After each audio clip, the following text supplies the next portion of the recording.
All right, welcome to a little behind the scenes with GrayBeat. I wanted to show off some of the cool things I've been doing with Touch Designer, specifically TDAbleton, which is a way to graphically interface using Ableton Live. In this case, what I'm going to do is just show you some things under the hood. If you're not familiar with what any of this stuff is, no problem. It's kind of like if you didn't know a car had like an engine under the hood and maybe you didn't understand it the first time you saw it, but this is something I've been developing for a number of years. I recently created a live version of Diamond Mic that I unveiled at a live show, and I wanted to share some of the cool stuff that I found while I was making it and the cool result, but also provide a little more insight into what in the world I'm even doing when I create kind of these live show experiences.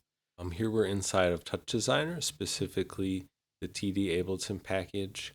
We have some basic commands that happen when we start. So there's some certain things that along the way that I needed to make sure we're queued up in certain ways, like for instance, making sure no video is playing when it first launches. And then we have the music video from Hookdiggy and myself, produced by Hookdiggy. That is queued up to play as soon as the first scene of the song starts. So let's take a look at that.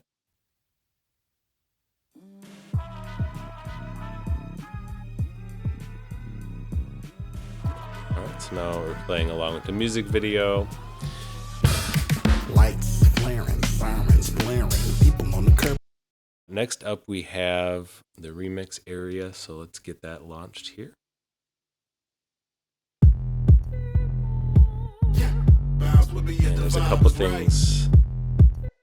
There's a couple things going on here. So as you can see, when there's no kick drum, then maybe if I turn off everything but the kick drum and hit play here, you can see that I have some lines that are being created here, and obviously the speaker is getting big when the kick drum hits.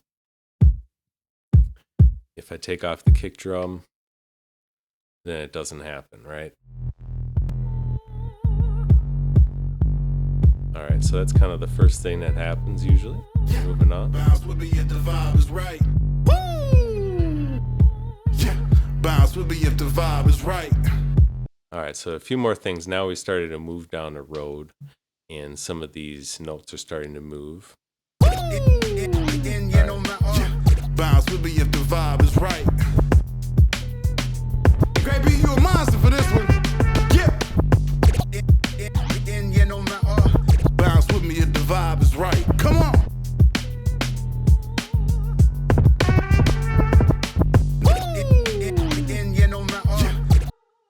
And then bounce with me if the vibe is right. all right, so now we're moving down the road, and I'll just pause the music so the music video isn't going to interject. So I have it queued up right now where we have little sections of the music video. Leave those over here. So Bounce With Me, Stay So Cool, some of the later ones in the remix here, Only Dope I Got. Those are all queued up and ready to go basically at this point. And I've used this ability to see how much of the vocal is coming through, along with the ability to see where in the song we're located here. So we're at scene 15, and we know that the music video is going to come through when the vocals come on. So let's hit play. Yeah, bounce with me if the vibe is right. So that started to move there. We can see that the volume GrayBeat, you a coming monster through for from this one. this Yeah. particular track. All right, and let's take a look at what Bounce that with me if does. the vibe is right. Come on. So when that comes on, Bounce With Me is going to play, and so is Aw Yeah. Woo! Yeah, bounce with me if the vibe is right. All right, and then it's going GrayBeat, to you a stop. monster for this one. Yeah.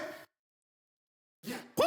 And that's based on a couple of Bounce things. with me if the vibe is right. So here at this chop execute, we have GrayBeat, you a monster for this one. scene 11 through 15. We want to not bypass some of these movie files. So it's the combination of the volume coming through and also Touch Designer through these commands here, knowing which scene is currently being selected, that decides which of these movie files is going to play. Figuring out where to start everything, I just went to the cue point here at 100 frames is where we started to make sure that it lined up with the remix part where he says that. So we hit play. Woo! Yeah, bounce with There me it if the is. vibe is right. Yeah, this is Bounce With Me. Yeah, getting busy in the place to be. Yeah, getting busy in the place to be. Some of the cooler stuff, too, with the graphics happened with the cover art. I had my dad, who was the artist for the cover art, give me transparent background PNGs for all the little pieces and layers of what he created. So you can see all the pieces of the cover art are together in the end, but they start out as all these little pieces. See there, all the pieces of Alien. So, for instance, to make the arm move, we have this feedback on here. So when I move the MIDI knob, corresponding to that scratchy sound, it kind of creates these trails there.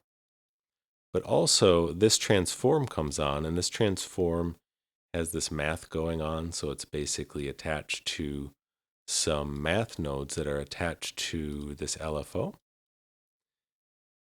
And it's going at a certain rate. All this is going at a certain rate, and these correspond to basically like the X, Y, and rotate parameters of the hand. So when it's off, it's in a normal spot. When I turn it on, let's turn on the sound for reference here. Yeah, getting busy in the place to be.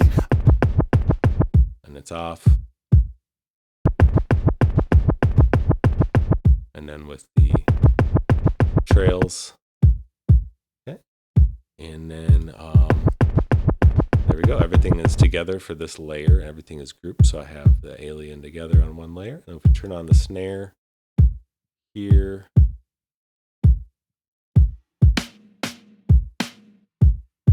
kind of a similar scenario.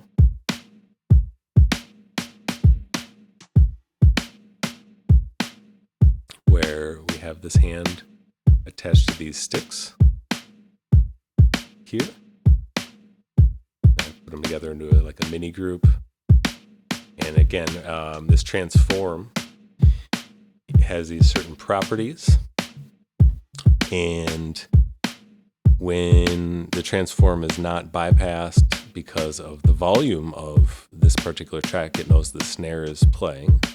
Again, it's listening to the snare here.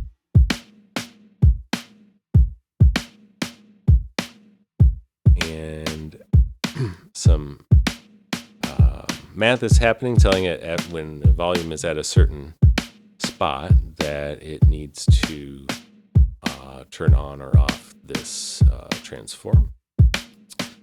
So if I stop the snare, it just stays. And again, there's a little feedback in here just for kind of like the effect of movement a little more.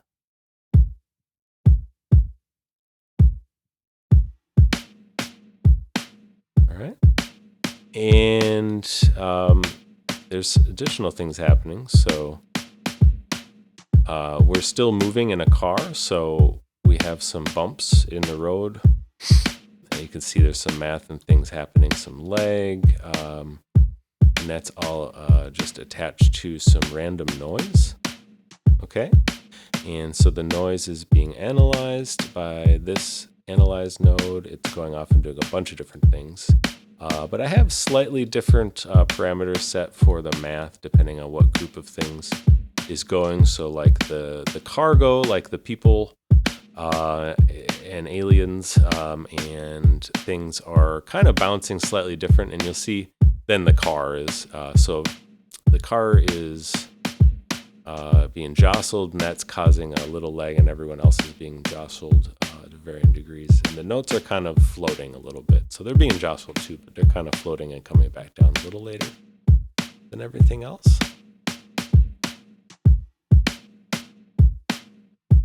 And at first we don't have the noise, so I have it set up where there's some commands back here where we're going to have some of these things not active or active and things like that. All right.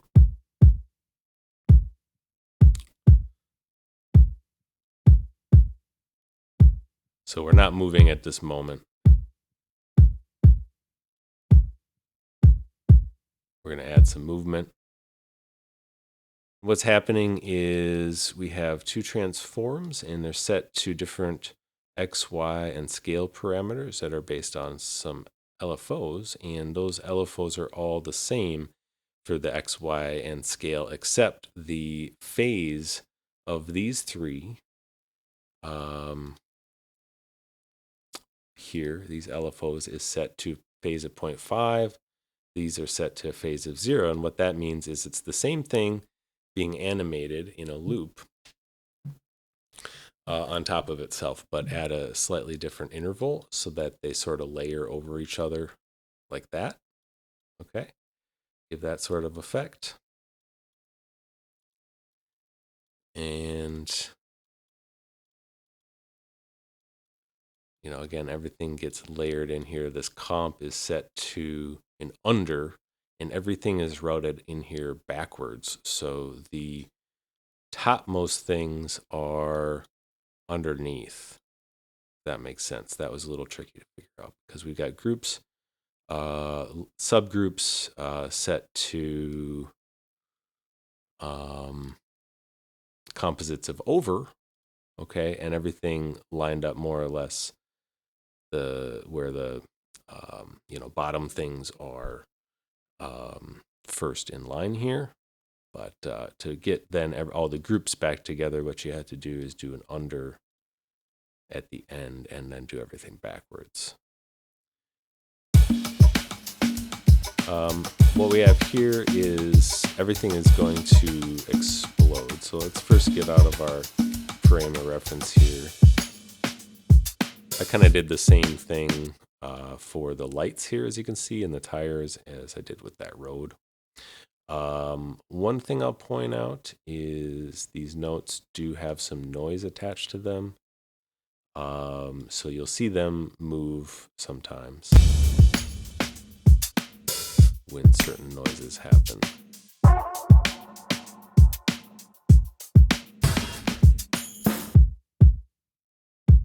Oh, I see. Yeah, getting busy in the place to be. Have everything muted at the moment. Yeah, getting busy in the place to be. Yeah, getting busy in the place to be.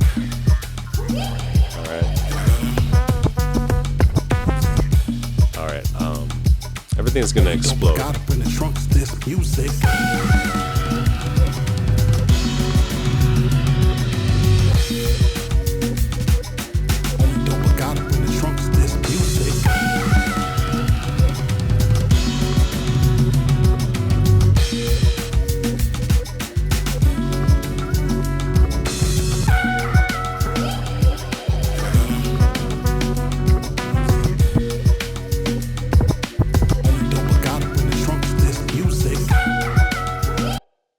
So to get that to happen, what we have is all these pink ones are exploding all the time, but they're bypassed. So if I turn them on, okay, the notes are now exploding in their own way based on some of these LFOs I have set up on each of these. So all the pieces start out as static. You can see here they're static, but then I have these transforms all set up to basically rotate at a certain speed. Here I have ABS time.seconds times 300, and then we're doing a loop at 360. So we're going in a circle, and then we have the LFO kind of moving it back and forth so that it's not a perfect circle. It's going kind of in like an oval because we have kind of a wide screen kind of thing. We want to fill up the screen, and everything's at different phases for the LFOs and things like that to make it kind of a lot more chaotic and random looking when everything explodes. So and then we have things queued up to be bypassed most of the time. At the beginning of the song, everything starts. I make sure all this is set to bypass. But when we hit this section here,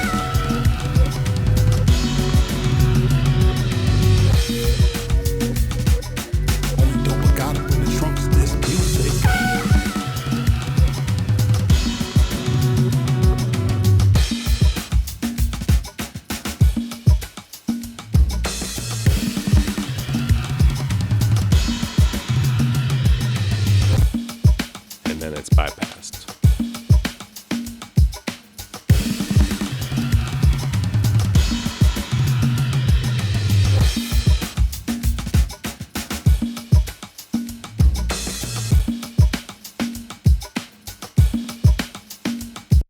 All right, so that's more or less how that works.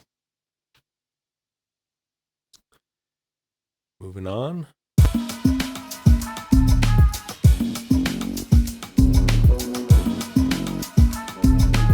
We don't let the pressure get us down, so I will knock a people already got the cell phones up.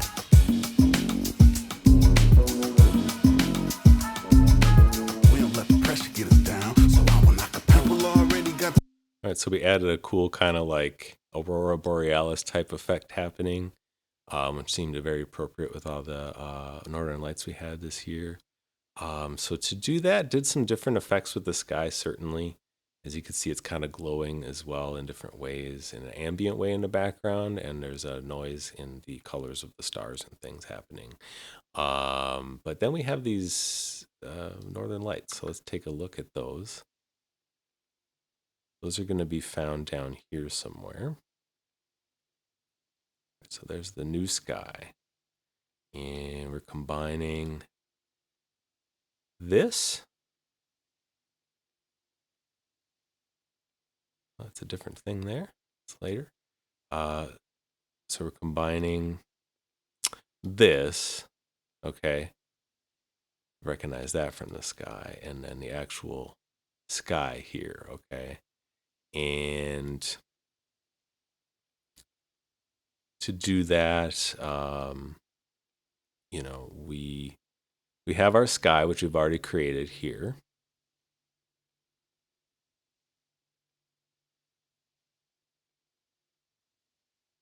And we have created this ramp here with this specific color. We are getting a transparent background. And now we're moving that orb across. Two different orbs, we have them on different phases again and going in different directions. Adding in this lens distort. And now we're combining everything back together. So we have this displace here. And then we have a difference going between the comp here of dodge. That's combining everything into this displace and then recombining again with this difference. Okay. And basically what that's doing is making the sky not look like it's daylight. It looks now it's kind of nighttime, like there's a little bit of ambient light towards the buildings, but not up in the sky. And then we're adding a little blur because we're getting a little bit of like, some lines kind of tearing kind of thing. And then we're going to just mix the colors a bit, do some leveling, and there we have our sky. Getting that mixed in here. That's what we have. And that gets added to the overall picture again, like that. Let's blast off into space.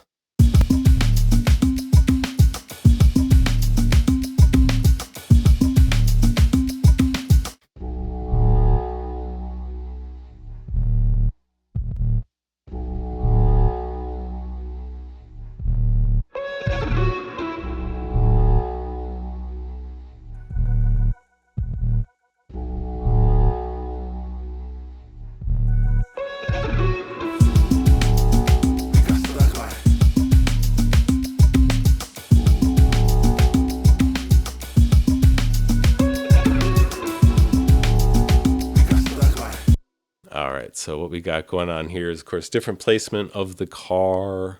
We have everything going crazy when we hear this sound here. Right? This gets pulled in, the car gets pulled in, everything lights up. And then also the car starts kind of shaking. And then we have a guitar part that'll cause some kind of like trail effects on the Cosmos. All right, so let's take a look at that. Basically what we have is one of the tracks for that kind of foghorn type sound is being listened to. So let's turn it back on for a moment. See, everything's kind of moving there along with the volume. We have some math hooked up to that. A lot of this is very specific stuff, like, certain ranges might have square roots, might have integers, it depends on the situation for a lot of this. So if you have questions, let me know.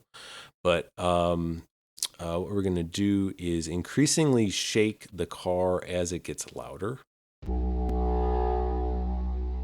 So it's not just stop and then shake and then stop. It's like increasingly shake and then decreasingly shake, right? And so we have the scale getting bigger, the car is getting bigger a little bit, and then we're kind of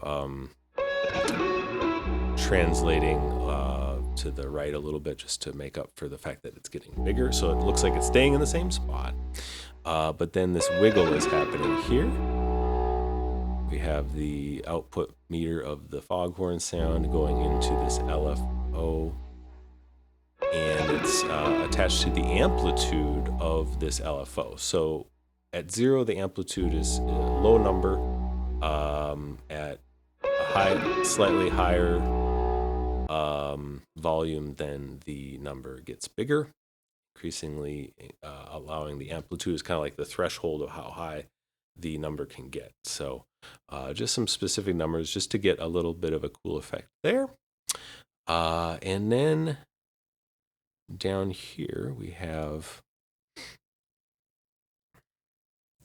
some of these elements working together in different ways. So we have more stars, and then we have some cool layers. And again, some of this stuff is attached to sounds. So we're going to make things move. I have some of the different randomness into where some of these elements start out, if they start out in the middle, how bright they are based on the sounds there. And here's our light tunnel effect for the guitar.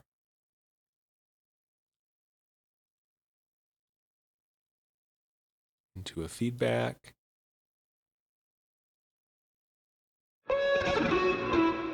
All right, so that really got some nice colors and things.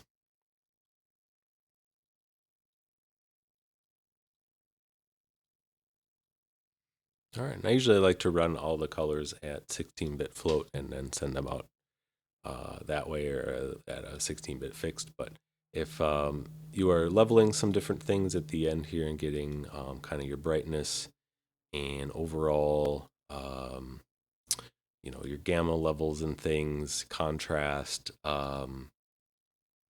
with these levels, and you're using a floating point 16-bit float, for example, you can get some nicer kind of magenta different colors, and then they'll be compressed after that. But while you're working and kind of mixing inside of Touch Designer, I do recommend using those floating points. And to do that, usually you just go to each of your original texture files and just make sure those are set to 16-bit float or whatever one you want to work in. So that was just a real brief overview of some of the cool things. I didn't get to show you everything here today, but I don't want to go too long. Let me know in the comments if you have questions or want to see more stuff like this again in the future.